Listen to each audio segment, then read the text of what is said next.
Sa halip na tuldukan ng text scam, nagresulta pa ang SIM card registration sa pagkalat ng peking SIM card na nakaregister na ginagamit umano sa mga love scam, cryptocurrency scam, at investment scam, lalong-lalo na sa mga Pogo Hub na sinalakay ng ating kapulisan. Nakakuha sila ng libo-libong registered SIM card na ginagamit nga sa illegal activities na ng mga namamasukan sa Pogo Hub, sa Bamban Tarlac, sa Porac, Pampanga, sa Parañaque, sa Cavite.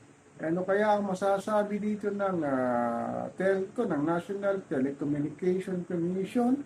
Bakit parang mababaw yata o malamya ang batas ng SIM card registration law? At ito ngayon ang pinoproblema ng ating mga kababayan. Nakaka-receive pa rin sila ng mga text scam sa kanilang mga cellphone. Ang akala natin ay kung naisabatas na ang SIM card registration law ay wala na mga text scam tayong marireceive, ngunit talagang naglipa na pa rin ang scammer sa ating mga mobile o cellphone, sa ating mga ginagamit sa pang-araw-araw.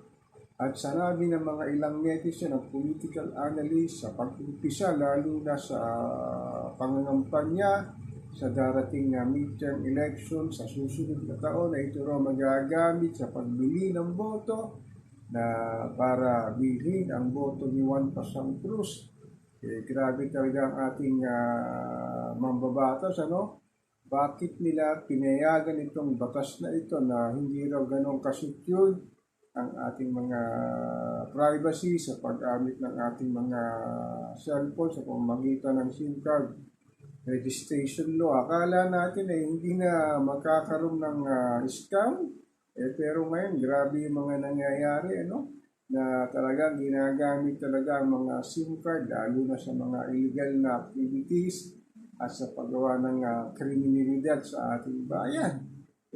Bakit nagkagano? Dahil nga, di ba, nung nagpa-register tayo, kinuha ang ating impormasyon, ang ating pangalan, tirahan, at kung saan tayo talagang munisipalidad na nanunuluyan. Pero malambot itong nangyaring batas na ito na patuloy pa rin gagamit sa iba't ibang scam dito sa ating bayan. Sa ibang bansa, talagang pagka na-register ng kanilang mga SIM card ay talagang hindi mo na magagamit sa anumang kriminalidad. Pero talaga sa bayan natin, kakaiba talaga, no?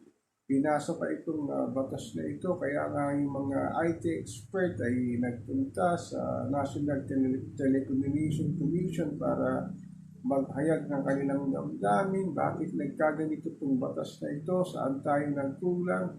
Lalo na yung mga mambabatas na gumawa nito, bakit hindi nila nakita na pagkatapos may register ang ating mga SIM card ay hindi pala safe na gamitin ito at magagamit din dun sa mga kumpanya sa Pogo na gumagamit ng iba't ibang uri ng scam sa pamamagitan ng pagpapadala ng messages. So bakit nagkaganito itong nangyari sa atin, ano? Sana naman may managot siguro dito sa nangyaring ito. Kaya lang nakakalungkot na naging batas na ito At wala tayong kalaban-laban sa mga nangyayari sa pamamagitan ng mga scam ito, lalo na yung mga senior citizen, si lolo, si lola, na pagka nagbigay ng text messages, makakala nila ito'y totoo. Pero hindi pala, ito isang scam. Sana naman magawan pa ng paraan itong batas nito. O kaya may amend pa o may revise kung saan may pagkukulang. Kasi nakakalungkot ito, no? Lalo na sa paparating na halalan talaga. Siguro grabe ito at gagamitin na naman ng mga politiko para mamili ng boto, lalo na dun sa mga kanayunan, sa mga ligid na lugar na alam naman natin na sa konting halaga lang ay maaaring ibenta nila yung kanilang mga boto para sa mga politiko na gamit sa salapi at sa posisyon at para manatili sa kanilang panunungkulan sa kanilang mga distrito.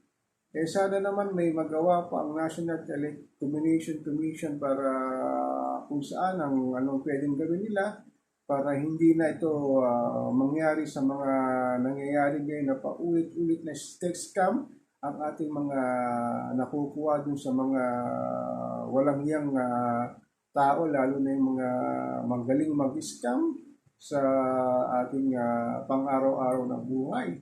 Ako po si Papa Ken, patuloy po akong magmimiron, magmamatyak kung saan talaga patutulong itong sinasabing medyo malabnaw daw ang ating SIM card registration law.